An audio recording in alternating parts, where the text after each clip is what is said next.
আল্লাহ বলছে তোমায় মানলে মানা হবে তাকে।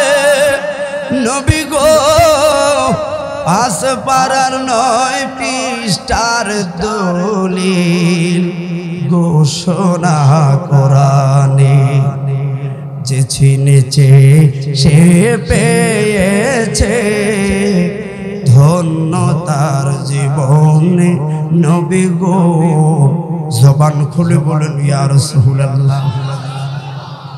এই 18 দরবারের সবারই মিনতি আল্লাহর দরবারে। নবী গো নবীজির প্রেম ঢেলে দিও আল্লাহ আমাদের অন্তরে। মরণ কবর হাসর মিজানেতে রাখিবেন চরণে। নবী গো জবান খুলে বলুন ইয়া রাসূলুল্লাহ।